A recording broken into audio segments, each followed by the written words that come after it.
How are you guys doing? Today is Wednesday, June 23rd, 2021, out here in this quarantine.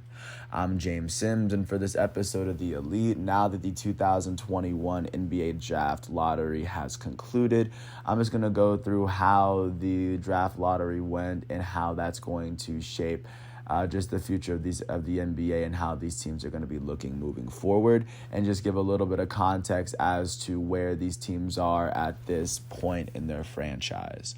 So just going from the very top, the number one overall pick for the 2021 NBA draft and the rights to Cade Cunningham will most likely the number one pick went to the Detroit Pistons. The Detroit Pistons I got near after finishing with the worst record in the Eastern Conference.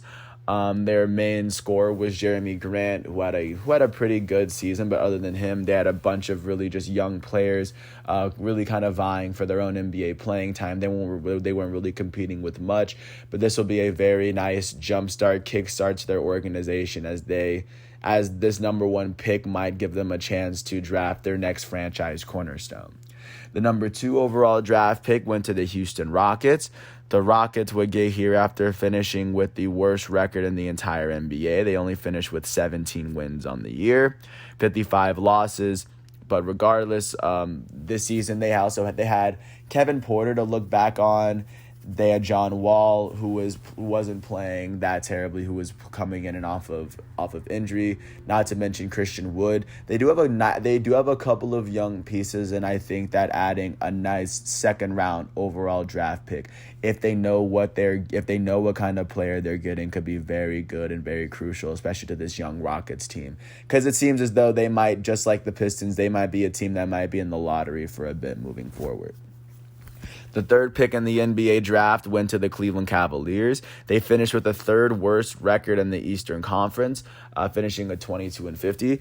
I think that the Cavaliers getting the third pick is actually kind of a blessing for their franchise. They do have a couple of good young players. Of course, Darius Garland is holding his own, and Colin Sexton is averaging 23, 24 points in the league at 22, 23 years old. So I think that the Cavaliers have a lot of bright young spots. And I think that moving forward, this pick could be very big, especially looking at how Isaac Okoro has helped the Cavaliers offense. The Cavaliers are a nice young core. They might be in the lottery for maybe a couple more years, but this could be but them landing in the top 3 of the lottery could be another blessing for their franchise. The fourth pick for the 2021 draft went to the Toronto Raptors. The Raptors finished with the 4th worst record in the Eastern Conference. Pascal Siakam, Kyle Lowry dealing with some injuries, and this is a team that's coming off of a championship in 2019. Kyle Lowry is getting kind of older, and it would be good if the Raptors would be able to draft a running mate alongside Pascal Siakam, because still with the 4th overall pick, Hall of Famers have been taken with the 4th overall pick, so that they very well could draft a player that could sit in their franchise alongside Pascal Siakam, possibly give him a reason to stay, and of course gel well with a lot of the younger players like some of the new players they just got, like Gary Trent. The 5th pick in the draft went to the Orlando Magic. The Orlando Magic would make it here after finishing with the 2nd worst record in the Eastern Conference. The Magic are a very interesting team because, of course, after they got rid of Aaron Gordon, they have a bunch of young players. I mean, they have Cole Anthony to look around. They have Wendell Carter. Adding a 5th pick into that draft, into that young core, could actually be very good for them, and they could very well find the centerpiece of their franchise moving forward, especially in the draft looking ahead. Recent number 5 overall picks, Trae Young was the 5th overall pick in the 2018 draft. The 6th pick of the draft went to the Oklahoma City Thunder. The Oklahoma City Thunder would get here after finishing with the 2nd worst record in the Western Conference with only 22 wins, which was as many wins as the Cavaliers did. So they finished tied for about the 5th or 4th worst record in the entire league. The Thunder are a young budding core with a bunch of future draft picks, but still landing with the 6th draft pick is still an incredible opportunity to grab a young player, especially and throw them in the rotation with all the other young Thunder players. they could very well find another franchise cornerstone, and especially with a team that's been that's as good at drafting as the Oklahoma City Thunder are. The 7th pick in the draft is going to the Golden State Warriors. The Golden State Warriors would make it here after finishing with the 8th best record in the Western Conference. They would end up losing to the Lakers in the first play-in game, and they lost to the Grizzlies in the second, so they got knocked into the lottery. And after getting knocked into the lottery, after being a team that just missed the playoffs, and I'm pretty sure this might be traded with someone else. They have 2 picks. They have the 7th pick and they have the 14th pick. But the fact that they're able to get those 2 picks in there, would not to mention with Steph Curry coming back after a season in which he led the league in scoring. Klay Thompson's going to come back after 2 straight years of injury. Not to mention Draymond Green was one of the top defensive players in all of basketball. Not to mention one of the top assisters, and Andrew Wiggins was coming into his own. Adding a 7th overall pick into that rotation would not necessarily be a bad thing, especially if you add him with James Wiseman.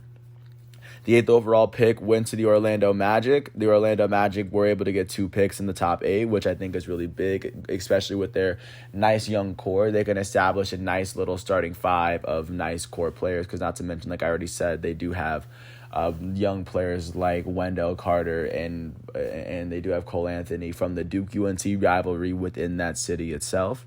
The 9th overall pick is going to go to the Sacramento Kings, who are going to make it here after finishing with the 4th worst record in the Western Conference. The Sacramento Kings, they have a nice young core as well. De'Aaron Fox has been playing incredibly well, not to mention, Buddy Hield. Marvin Bagley's starting to play more games. But still getting a top 10 pick would be very good for this young Kings core and organization moving forward, because the Kings are really about 1 or 2 pieces away from really making an attack and making a really good play at making the playoffs, and making the right pick here could very well do it for them. And more than likely, the option will be there for them when the time comes. The 10th pick is going to go to the New Orleans Pelicans, who finished last year with the 5th worst record in the Western Conference. The Pelicans have a nice young core, despite what Zion Williamson's family might tell you. They do have Brandon Ingram, a player that's won the Most Improved Player of the Year. They do have Lonzo Ball. They do have Jackson Hayes, not to mention players like Eric Bledsoe in the starting lineup as well. They're a nice young team. If you add a top 10 pick to that, they don't have to be not necessarily the best player on the team. But if you find someone that can find a nice role in this Pelicans team, that really could end up being the piece that they need to move forward, especially with how much of a step forward the young players take. The 11th pick in the draft is going to the Charlotte Hornets, who finished with the 10th best record in the East and lost in the first play-in game to the Indiana Pacers, led by LaMelo Ball. This is the first draft pick that they've had since him, and it's kind of a good thing that they've actually played with a lot better of a record. And they do have a young roster. They do have PJ Washington and players and Miles Bridges, young players to put around LaMelo Ball, and adding a top 10 draft pick would most definitely help them in this endeavor moving forward. The top 11 pick. The 12th pick went to the San Antonio Spurs. The Spurs would finish this last season with the 10th best record in the West. They would end up losing in the first play-in game to the Memphis Grizzlies, so they finished with the 10th worst record and they finished with the 10th best record in the West. So of course, they have a nice young core as well. They have Lonnie Walker. They also they also have DeMar DeRozan, who's averaging his points. They have a nice little established core, and if you add another lottery pick to that, I think the San Antonio Spurs might be a little bit nicer, especially when you add them to DeJounte Murray as well. The 12th pick in the 2021 draft, or the 13th pick, is going to the Indiana Pacers. The Pacers are making it here after finishing with the 9th best record in the East and just missing the play-in game, adding a lottery pick in the 13th overall pick alongside a player such as Domantas Sabonis, especially with a nice and up-and-coming Indiana Pacers team, could just be the piece that they need. And last but not least, the 14th overall pick that we know of is going to the Golden State Warriors for now, after the Golden State Warriors finished with the 8th best record in the West, and they just got knocked down. They had, and once again, they also have a 7th pick in the draft as well. So the fact that the Warriors have 2 lottery picks is a very big move, especially for them, considering every team that's going to make the playoffs that has a pick after this will not have a single lottery pick, and the Warriors will have 2. And this is a very good year filled with a lot of talent, so this will be a very interesting draft. And of course, as everything follows up with the NBA draft, as everything finishes up, I will come back for another installment of the Elite. But until then, I want to thank everyone for listening to this piece. I want to thank ESPN. I want to thank Google for giving me the NBA standings.